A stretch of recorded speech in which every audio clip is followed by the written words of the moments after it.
dia. Bom dia. A criação de peixes em cativeiro no Brasil vem crescendo ano a ano, principalmente com as espécies de água doce. Conseguir a reprodução de um animal da natureza em larga escala é sempre uma grande conquista para o homem. É possível que tudo tenha começado lá atrás com o pastoreio de cabras e ovelhas. No caso dos peixes, há a tradição também milenar dos povos do Oriente com suas carpas encantadas.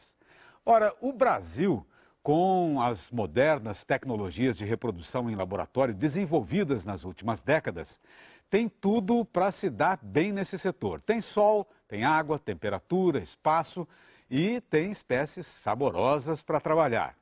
Hoje você vai conhecer duas iniciativas de dimensões industriais em Mato Grosso. Você já reparou como é grande a variedade de produtos feitos com carne de boi, frango ou porco nos supermercados? Hambúrguer, linguiça, empanados. A carne de peixe não tem tanto espaço assim, né? Mas isso pode estar mudando. O consumo e a produção de pescado no Brasil cresceram, inclusive em Mato Grosso, terra dos grãos e do boi, como mostram os repórteres Camila Marconato e Micael Fox. Um país que tem mais boi do que gente, frango e porco para exportar, não pode dizer o mesmo da sua produção de peixe. Ainda. Não sei se você sabe, mas a carne de peixe é a mais consumida no mundo. No Brasil, onde há grande disponibilidade de água e espécies, ela perde feio. Mas os ventos estão a favor e o momento é de expansão. O consumo de peixe vem crescendo ano a ano. Em 2007, um brasileiro comia em média pouco mais de 7 quilos de peixe por ano. 2 anos depois, passou para 9 quilos. E ainda falta para chegar aos 12 quilos por habitante ano, média recomendada pela FAO, a Organização das Nações Unidas para a Agricultura e Alimentação. Entre 2007 e 2009, a produção de peixe no Brasil também cresceu cerca de 60%. Mato Grosso superou essa média nacional de crescimento e aumentou sua produção em 70% no período. E muito graças aos investimentos feitos em Sorriso, no médio norte do estado. A primeira piscicultura de Sorriso nasceu num tempo em que ninguém pensava em criar peixe profissionalmente. Não aqui, onde os grãos sempre dominaram a atenção do produtor. Mas foram justamente esses grãos que ajudaram a trazer a atividade para a região. Aqui ao meu lado, o homem que começou esse trabalho de piscicultura aqui em Mato Grosso, seu João Pedro da Silva. Não é isso, seu João Pedro? É, exatamente. Nós começamos a piscicultura no estado em 1992, né? Para hoje chegar aí onde nós estamos. E de onde surgiu a ideia? Nós éramos eficientes como produtor, produzimos bem soja, milho, mas o frete para levar esse produto para o sul do país era muito caro. Então nós fomos buscar a forma de converter a proteína vegetal em animal aqui na propriedade. E o peixe foi um dos veículos que nós fomos buscar para fazer isso. Hoje a empresa do seu João Pedro, a Delicious Fish, também fatura com um bom momento do setor. Nos últimos 5 anos, sua produção anual saltou de 1.000 para 3.000 toneladas de peixe. Aqui eles fazem seus próprios alevinos, vendem parte deles, engordam a outra parte e ainda processam toda a sua produção e a de 30 parceiros em frigorífico próprio, que fica na capital Cuiabá. A fazenda trabalha basicamente com 3 híbridos de espécies amazônicas. O pintado da Amazônia, cruza de caxara e jundiá, o tambacu, fruto de mãe tambaqui e de pai pacu, e o tambatinga, mistura de mãe tambaqui com pai pirapitinga, carro-chefe da empresa. Hoje 80% da nossa engorda é tambatinga. Tambatinga. E por que vocês escolheram essa espécie, que é um híbrido, na verdade? Isso, ele é um híbrido e ele tem a cabeça menor, aí no frigorífico o rendimento dele é maior. Para aumentar ainda mais sua produção e atender esse mercado que não para de crescer, seu João investe em várias frentes. Uma delas é o melhoramento genético das espécies amazônicas. Há 2 anos, ele abriu as portas da fazenda e se tornou parceiro do Aqua Brasil, um programa coordenado pela Embrapa que tem como objetivo promover um salto tecnológico na aquicultura brasileira. A empresa do seu João se tornou sede dos experimentos envolvendo o caxara e o tambaqui. O zootecnista Darcy Fornari responde pela pesquisa das duas espécies.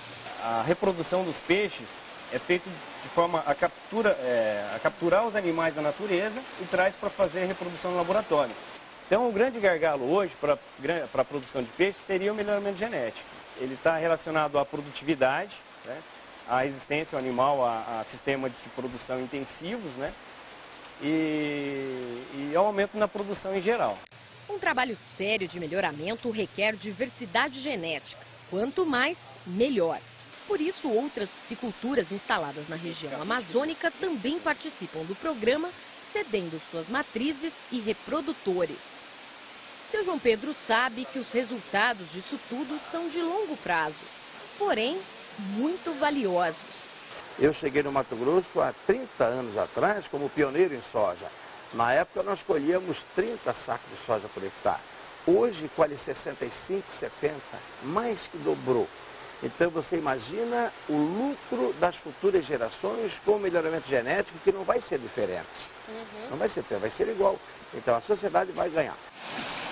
Enquanto os ganhos com melhoramento genético não chegam, seu João Pedro busca resultados a curto prazo.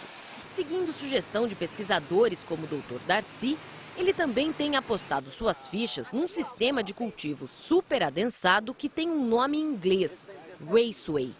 O Raceway é caracterizado por alta renovação de água, de 2 a 4 vezes o volume total, né, por hora, e alta densidade de peixes. Aqui hoje nós estamos com 100 toneladas, quase 100 toneladas por hectare.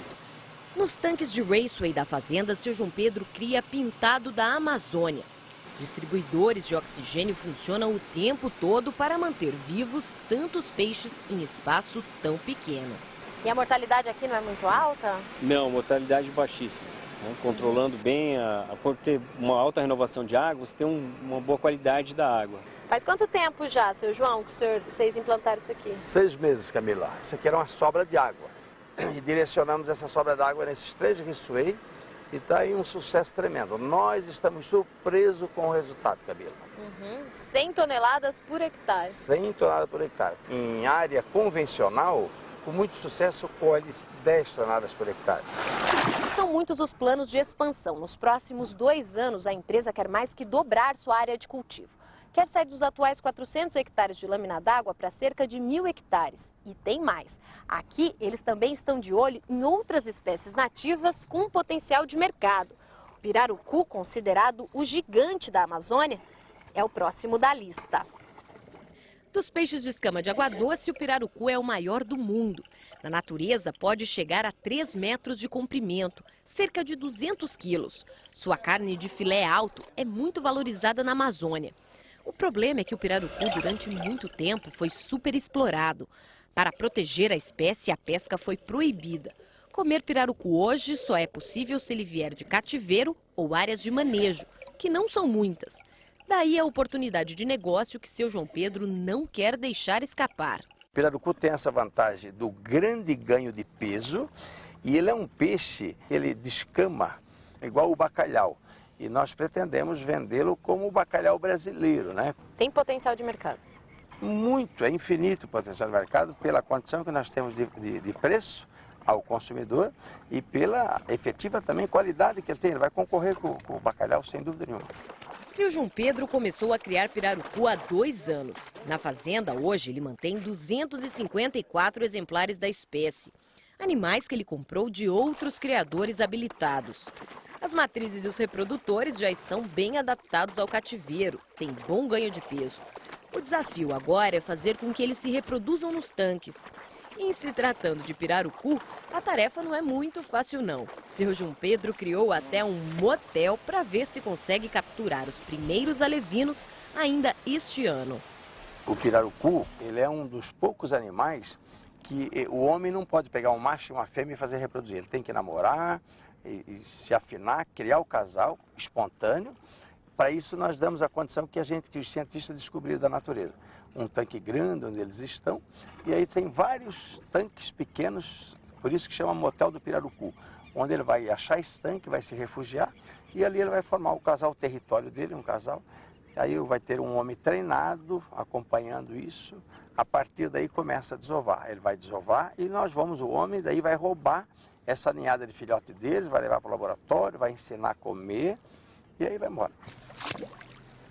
Mesmo diante de todos esses esforços, seu João Pedro, acredite, não consegue atender nem a metade da sua procura. Camila, hoje nós atendemos 30%, 40% da demanda. Hoje a demanda é muito superior à disponibilidade do mercado. A nossa produção é consumida 80% no estado de Mato Grosso. Imagina você atender o Brasil. E tem mais gente de olho nesse mercado, investindo alto para colocar nas prateleiras dos supermercados uma ampla linha de produtos à base de peixe. Daqui a pouco você vai conhecer a última empresa a se instalar na região e vai acompanhar o passo a passo da produção do pintado da Amazônia. Na segunda parte da nossa reportagem sobre o crescimento da criação de peixes em Mato Grosso, vamos voltar a Sorriso para conhecer quem está chegando agora. A última grande empresa a se instalar no município também tem fazenda própria, frigorífico moderno e planos de fazer com o peixe o que se faz hoje com o frango e o porco.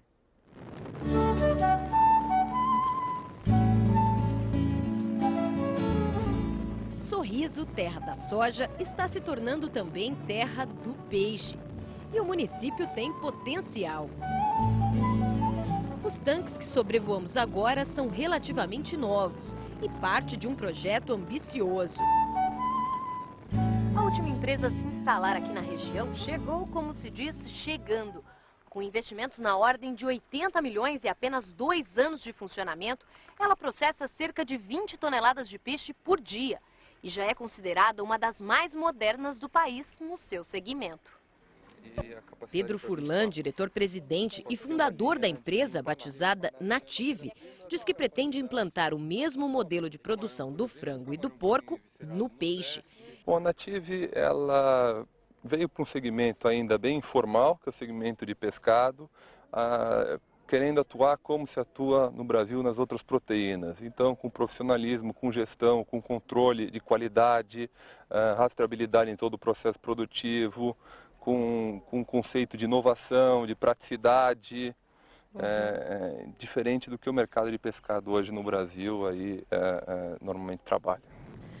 Para abrigar seus tantos planos, Pedro não escolheu Sorriso por acaso. Além de o município ser grande produtor de grãos, matéria-prima para a ração dos peixes, ele também tem estradas e todo o suporte logístico necessário para um grande frigorífico.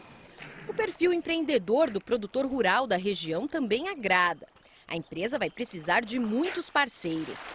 Sem contar que Sorriso fica na bacia amazônica, onde se pode criar facilmente espécies da Amazônia com grande potencial de mercado. E elas são hoje as queridinhas da empresa. O pintado, o surubim, o tambaqui são espécies nossas, né? Então ele tem um quê de exotismo, é o produto amazônico. E são espécies muito saborosas, de coloração clara, sabor suave. Então atendem à demanda do brasileiro e do mercado externo em termos de característica de produto. Surubim e tambaqui são criados por produtores parceiros. Em seus 80 hectares de lâmina d'água, a empresa engorda tilápia, peixe exótico já muito adaptado ao Brasil, e principalmente pintado da Amazônia. Esse último, inclusive, com produção própria de alevinos. O pintado da Amazônia é aquele híbrido que a gente já mostrou, fruto do cruzamento da mãe Cachara com o pai Jundiá. O resultado é esse peixe de couro pintado, cabeça pequena, carne branca e saborosa. Da mãe, o pintado herda a mansidão e do pai, a característica de não gostar de comer outros peixes, o que, claro, facilita a criação em cativeiro. Matrizes e reprodutores são capturados na natureza, com autorização dos órgãos ambientais, e recebem um chip de identificação. Esse é o número. Essa é a matriz 963, é isso? Esse número é onde nasce toda a rastreabilidade do nosso processo. Aí se você entrar no seu sistema e colocar lá 963, então você sabe tudo sobre ela. Sim, onde foi capturada, quanto tempo tem, o peso, quantas desovas já fizemos. Fernando Cavalim é engenheiro de aquicultura e gerente de alevinagem da empresa. Durante toda a safra, que acontece no período das chuvas, semanalmente ele e sua equipe monitoram as matrizes. A gente analisa como está a condição do ovo. Ele está bem redondinho e com a cor do vitelo amarelado. E assim, como é que tá? Essa está perfeita. As fêmeas em período final de maturação recebem doses de hormônio que estimulam a liberação dos ovos. Para fazer a fecundação, primeiro os técnicos do laboratório de reprodução coletam o sêmen do macho. Uma massagem nos testículos e uma seringa ajudam. Para uma fêmea de 10 quilos, vai precisar de uns 4, 5 bons jundiás. Para a fêmea, nada de seringa, bacia e espátula. A produção de ovos é abundante. Deu 1,772. O volume todo é dividido em 2 recipientes. As doses de sêmen são delicadamente misturadas aos ovos. Depois, eles adicionam água para ativar os espermatozoides que vão fecundar os ovos e dar origem às larvas de pintado. 1 quilo de ovo rende, poxa, mais de 1 milhão de larvas. 1 milhão de larvas. E todas vivem ou aí tem uma perdazinha? Tem uma perda muito grande. É? Na natureza, a sobrevivência é menor que 1%. E se em cativeiro a gente conseguir uma sobrevivência final de 10%, já é um êxito. Os ovos fecundados vão para as incubadoras, 70 ml em cada tanque. Em menos de 24 horas, os ovos eclodem, dando origem às larvas. Por aproximadamente 10 dias, as larvas ficam nas incubadoras comendo de 2 em 2 horas seu único alimento, Nauplius de artemia, um microcrustáceo, também produzido aqui. Quando as larvas iniciam seu processo de metamorfose e ganham as cores e as características do pintado, são transferidas para esses tanques azuis e passam a ser chamadas de alevinos. A gente vai fazer essa transição para ensinar eles a comerem ração. Já comendo ração, os alevinos seguem para tanques berçários, onde ficam pelo menos mais um mês.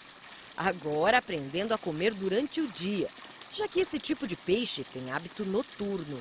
Em plena safra, eles conseguem produzir aqui até 100 mil alevinos por semana.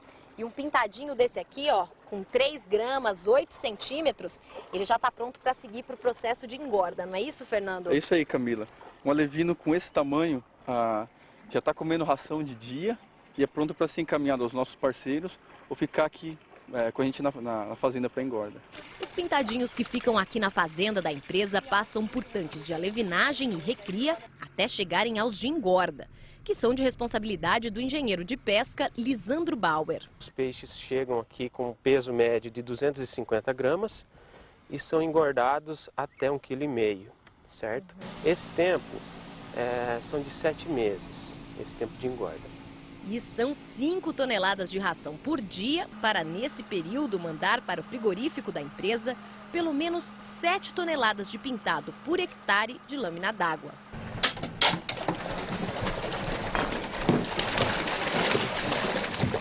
Cada caixa térmica dessa aqui comporta cerca de 600 quilos de peixe. Ela mantém a temperatura da água entre 22 e 25 graus.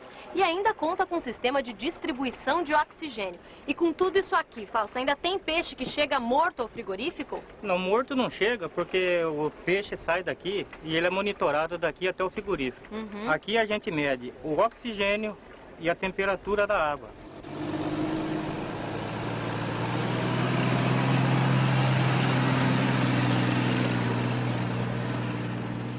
Fausto só relaxa mesmo na hora em que descarrega seus peixes vivinhos nos tanques do frigorífico da empresa, que também fica em Sorriso, mas a uns 60 quilômetros da fazenda.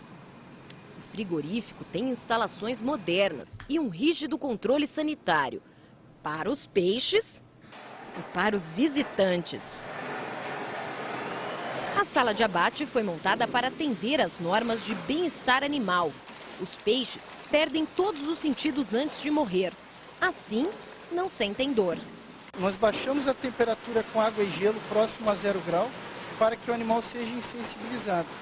Ao todo, a empresa emprega hoje 350 pessoas, muitas vindas de longe. Sou do Maranhão. Edivaldo Lima, que trabalha na pré-filetagem, nunca tinha mexido com peixe. Hoje, olha só, já tem intimidade com o produto, agilidade com a faca. Olha, aqui, um filé como esse aqui são 4 cortes. Nós temos que tirar os 2 filés de lombo e os 2 filés de barriga. Ficar sempre limpa a espinha dele, que fica bem limpinho. Eu tô vendo que tá bem em cima da espinha aqui. No começo ficava assim também? Não, no começo não. No começo sempre nós aprendemos, foram 90 dias para poder aprender a cortar assim, né? Um outro grupo que ganhou espaço com a chegada do frigorífico foi o das mulheres. A roupa dificulta um pouco, mas repare como elas dominam integralmente a esteira de cortes e filetagem dos peixes. E não é por acaso, como explica Vanusa Rodrigues, líder do setor. Filetagem é o acabamento. O acabamento é um tipo de matéria-prima que você tem que ter sensibilidade nas mãos. O homem é mais grosseiro, né? Mais na lenha.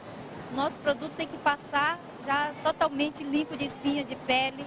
E aí só mulher mesmo? Mulher, eu só aceito mulher. Parte dos cortes limpos que saem dessas mãos é vendida apenas congelada. Lombo e costela de tambaqui, filé e pedaços de tilápia, pintado. Mas há vários outros produtos. A empresa tem uma linha de processados e empanados já nas gôndolas das principais redes de supermercados do país. Hambúrguer de peixe, nuggets, camarão, filés empanados. O nosso foco é a praticidade, né? Um produto de peixe pronto para consumo. Nem descongelado precisa ser para ser cozido. E tem perspectiva de crescimento para a empresa já a curto prazo? Tem. A nossa perspectiva é desse ano dobrar o faturamento em relação ao ano passado e continuar num crescimento alavancado. Para atingir esses planos de expansão é preciso volume de produção. Hoje a empresa ainda trabalha abaixo da sua capacidade. Por isso, seu foco está totalmente voltado para a implantação de um modelo sólido de parceria com os piscicultores da região, que funcionaria nos moldes do que acontece hoje com o frango e o porco. A gente vai trabalhar na integração, aí fornecendo todos os insumos, medicamentos, alevinos e ração, e ainda garantir a compra no final desse processo de integração. A empresa espera que essa integração seja uma realidade já em 2012. Mas existem alguns entraves. A maior dificuldade é que até então não existiam linhas de crédito. Não era interessante para o banco custear essa atividade. Vocês acham que isso aí vai estar mais equacionado a partir de quando? Acreditamos que agora, a partir do segundo semestre de 2011, isso vai estar bem equacionado, porque a gente vai ter linhas de crédito já disponíveis, né, para fazer todo esse trabalho para garantir o investimento e o custeio da safra do produtor. Enquanto isso, a empresa compra parte do que processa no mercado e de alguns poucos parceiros, como seu Eugênio Prema. Para ele, a empresa vende e entrega o alevino e só cobra no momento da despesca, que ela mesma faz. A empresa também garante a compra de todo o peixe gordo, mas seu Prema só é obrigado a vender 75% do que comprou. E ele ainda conta com assistência técnica e veterinária. Por quanto que o senhor está vendendo o quilo lá do peixe prato? Esse peixe que vai sair agora, que estão com meio quilo, deve sair daqui a 5 meses e meio por aí, já está combinado na faixa, no mínimo, R$6 o quilo. Então o primeiro que saiu daqui saiu a R$4,20 ano passado. Desses R$4,20, quanto que era lucro? Na faixa de R$1,09. Seu Prema sempre gostou de criar peixe e era um bom criador, mas chegou a ficar 13 anos fora da atividade. Tentava voltar, mas esbarrava sempre na dificuldade de vender seu produto. Com um sistema de parceria, o piscicultor está até ampliando seus tanques. Quer passar de 8 para 15 hectares de lâmina d'água nos próximos 2 anos. Era um sonho e hoje já realizado. Hoje eu já tenho condição de criar esses 8 hectares. Foi muito bem nas primeiras despescas, vai ir bem na outra que os peixes já estão prontos e vou ampliar. E graças a essa parceria? Graças à parceria, porque se fosse para me criar sozinho, eu não tinha condição de criar. A satisfação do seu Eugênio Prema reflete o momento de expansão da piscicultura hoje.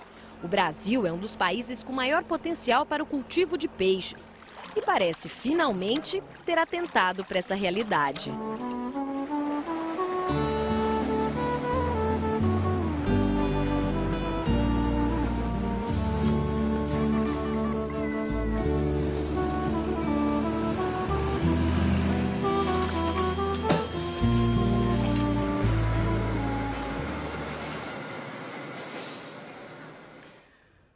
Mato Grosso responde por 9% da produção nacional de peixes e outros animais aquáticos criados em cativeiro. Perde para Rio Grande do Sul, São Paulo, Santa Catarina e Ceará.